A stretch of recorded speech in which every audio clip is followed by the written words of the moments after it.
Inspiré par l'Esprit Saint et le Dieu de Papa Oshofa, le vénérable suprême évangéliste Georges Arenou Amoussouvi a créé en 2020, après la fête d'action de grâce de la paroisse Nouvelle-Jérusalem Comé 4, un creuset dans lequel se retrouvent les filles et fils de Comé dénommé SBJ Oshofa le Béni. Un forum essentiellement basé sur les enseignements et surtout sur les pratiques de l'Église du christianisme céleste. Aujourd'hui, dimanche 8 août, les membres de ce grand forum se sont réunis autour de leur président vénérable Arenou Georges sur la même paroisse Nouvelle-Jérusalem Comé 4 pour glorifier le Seigneur des Seigneurs pour leur premier anniversaire. Cette fête d'anniversaire a été autorisée par le Saint-Siège de l'Église du christianisme céleste, présidé actuellement par son éminence, révérend pasteur Bennett Akande Adeogo. Par ailleurs, tous les officiants du jour étaient uniquement les membres du forum SBJ Oshofa le Béni, d'où le prédicateur issu de ce forum a enseigné le peuple de Dieu sur le thème du jour.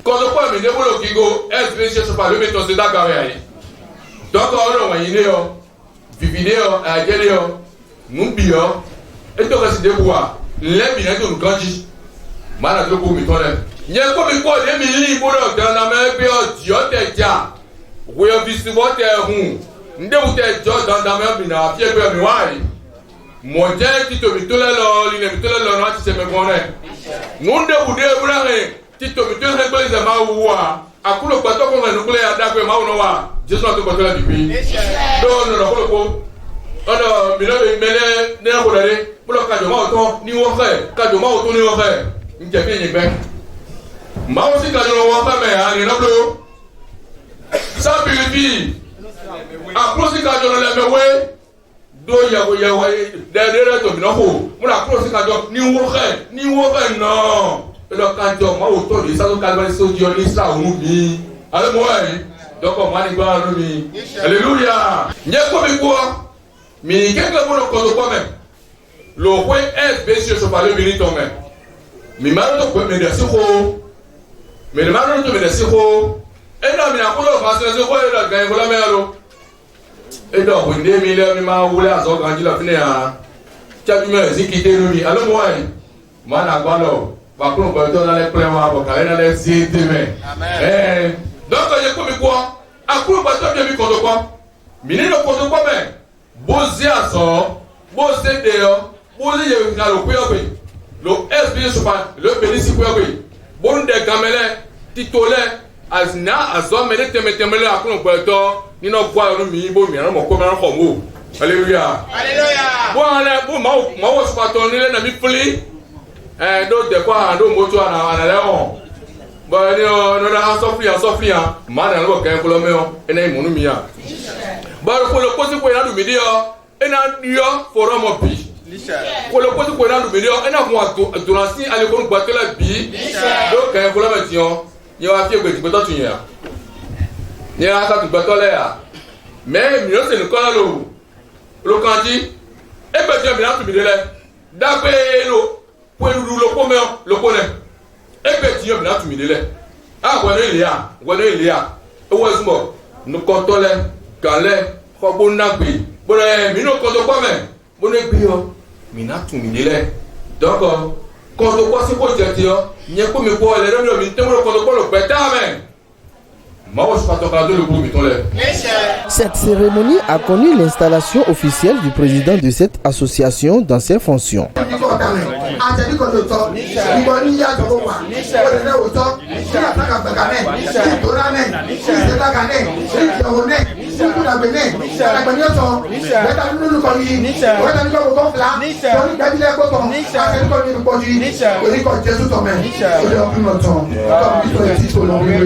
Il faut maintenant y construire. À fond de Tiniwa, Rosely Watari Women, il est pour le Wimendo, Nami Ebe, Dule Somi Somi, Jona Wabi son l'ennemi, il est Milano Jona, mais Wanyando Miledo, Agité, Diablo comme un blot, Chiba, Brevisson de la Wiomen, Nato la Wamolo, Moronto Kikoko, Kaka de Michel.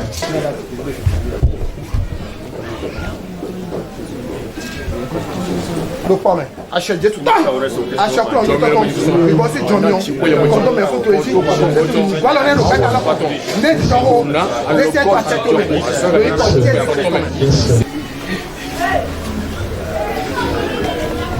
président forum SBJ Oshofa le Bénin. Ache Jésus to meze na minare meze pando do konu ele. Ache no ton. Ache big boy to me. Lóyún ko Jésus Christ. Alléluia kenwe. Alléluia. Alléluia. Alléluia. Alléluia. Alléluia. Alléluia. Alléluia. Deux grandes chorales de la sous-région de Comé ont animé cette première fête qui a été une parfaite réussite pour le comité d'organisation.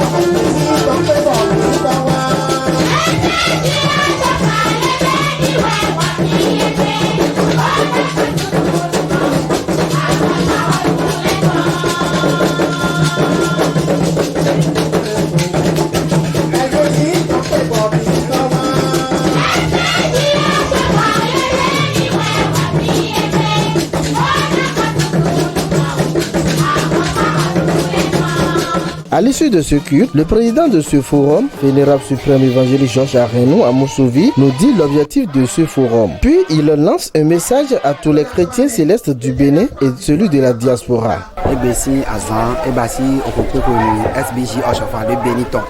Ouais mito du ouais to egbe na wenu mi be eke basi nui wa eke lo de ayirunu egbeji e wa uzu nu daho bo pepele de oton to Bénin si aigbaji to diaspora me mi do gbe po do to egbe mi nano eke basi Nouvelle Jérusalem comme 4 si angunji bona ko nui wa si nu lo nu bo gbeto eti to togudole kere me eti to Bénin si aigbanji le to nu wa si elo si koli bo nu mi no wa to from SBJ Oshofa to me nu klome to nyon le parwe to sun le parwe to agunsen o lon to me de mi no bayi temetemele eyin nu da hode bo eze from vile sun bo de ze esudo ewe e de simbro mi na jaya to egbe zangbe ewe zombo mi ple beto le to son weze ko gewaji ko waji mi wa ple to ege bati Nouvelle Jérusalem comme 4 ke bati le gboto hoto yin e bati mu pe François to agunloji bon mi yi nu wa le basi kakabo fo bo aya jije da ko tin bon mi ve gbeto le po ke tin to agunsen on lonton me do forum me ke lo tu ko runa gbeto le po do me ri pepe do jo dagbe bon e basi agunsen on lonton dali mi wo rondo nou na gbeto le po na ni so gan bio e basi apo jiko yo ko ton me na mi ni so gan wa zo do protocol ligne me mi de forum me ton sin we indo we nu e COVID-19 wa to me bon aussi c'est matin bon meeting to aigba Bénin tonji da yi mino itome da yi souvent we nu azonroa bon mi chifi bon e ma so wa tin bon mina itogudo e me we mi desin bodo kun forum e ke lo bon mino wa zo de ji bo ba isu si senle deji we nu COVID-19 si ko wa bon si c'est matin mino basin le ko to flen donc ene voyage ti mai godo e me mi denile no son boze forum e loi boy to yi kaka gbeji e wa uzu forum daho gbogbo agbegbele de suji no e ba mi de nu forum o ndo mi do nu kon yi ba nu forum o we do e te utu e gbeji forum letin amon nu pon me vive de kangun sisen we longtemps e we yin nu e ve nu mi e we mi zerote do de yin nu motole courant letin apakwe de ananya gunvi do charger si apakwe nle bi de yin agunsen longtemps ni no me de minano si pe vi kaka bona suru agun me on ligne ne me mi desin bo de ke basi nu wo amon koton jete do ke basi agunsen longtemps me bo mi to bi basi ka jegbe bo mi na so bi basi kaka dodo e ma ende mi na basi azanton bo mi na jodo mi na to bi basi kaka bo me ple na so basi kaka dodo nu e zombo mi de li mon koton tonie egbe o mi ro ko pe ko nu forum SBJ Oshofa ton we bo nu e bion forum SBJ Oshofa ton mi bion kon yi nu forum bo bio me do de me mu ma mu azobru wale a mi bio azonu ye bo bio nu ajino mi ton le de ma mu nu kabi mi de ma nu wa jole a mi bio do ajo eten ton le ni sien Deni papa mi ton le il non la mesien ye me no pon no temete mi no foro moji do nyonu pa ko do sunu pa ko do jeune pa ko yo mi biol la mesien nu ye bodo mi no konto po me bodo wazo ko debode mi na do ni le bo sien ule de mi du egbe o ni le bo debode na wo mi na bo su po gan le mo na bo du ko yo bo gigo mauton mi na bo ze daga ugamo ne mi biol ngbe bi le bine dagbe na ido ko ito le ton. Le devancier Balo Enders et certains membres de ce forum et invités se sont confiés à nous. Nous prions pour l'initiateur de ce forum, que Dieu le bénisse davantage. Parce que beaucoup ont d'idées, mais n'arrivent pas à les réaliser. Mais si Dieu accorde une chance à certains de pouvoir passer à l'étape de la réalisation, ce qui reste pour les autres, c'est de soutenir l'initiative. Nous vous remercions. Et nous prions l'Éternel de déverser sur notre nation les plus de bénédictions incommensurables, surtout contre le fléau de pandémie de coronavirus. Dieu, c'est l'Éternel qui guérit. L'Éternel nous a promis la guérison, que le sang de Jésus-Christ soit le vrai vaccin contre ce mal endémique, épidémie qui ravage les nations. Que l'Éternel Dieu puisse bénir la terre entière et bénir tous les auditeurs et les téléspectateurs afin qu'ils soient toujours unis à nous pour glorifier Dieu. SBJ Oshofa.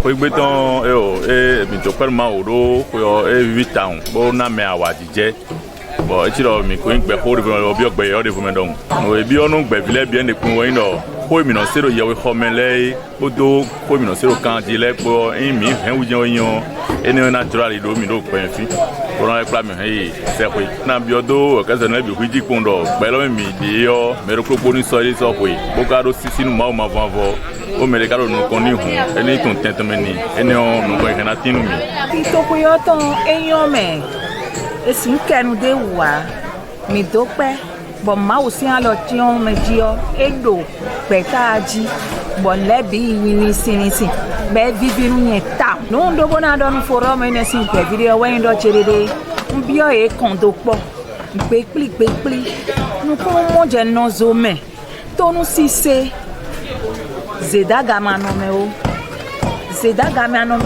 do nu me zedaga de ono nyon ha bon o kan flande ti bono hemi me gbigbo we no le gble e we yan nu ko si ho eni kenklen nu mo koton le de man no me o akweje nu kon nu me maka no me o eni on gbe ona do nu kon yi mi dogbe nu papa mi ton e do janji egbe o papa mi ton ade ogun mi dogbe ni do we nu mi jawa nu wewe lo mi yi papa gan mo do ni bo papa ko de nu beta bi gbon agbegbe oji bon mi blowe ma bo blo titome bo zejonu comité directeur bo azenu président sous région monoton bo azenu président sous région commettant bon yemeni nu kundeji de yin agunsion wo lonton le o mize nu ene o mizira le to me bo izeka mi egbe si anzan gbe de mi ro ko eduwe o edo titome menu ye bon yese mi dokutonu ye bon de nu wale igbo bo je ngbe bo je gangbe o ye je suna do la me sieme de na mi ache bo mi do wa nu wele gbe o ina nu gbe wona ndu azanga gbega to ajanji bo nu ko ina tinu ye jesu bo na tinu forum odesu. Nous souhaitons longue vie à ce grand forum instructif de l'église du christianisme céleste et que l'union sacrée soit autour du président Georges Arenou pour la gloire de la congrégation chrétienne céleste du monde entier. Parrainé par Jésus-Christ de Nazareth. Joyeux anniversaire.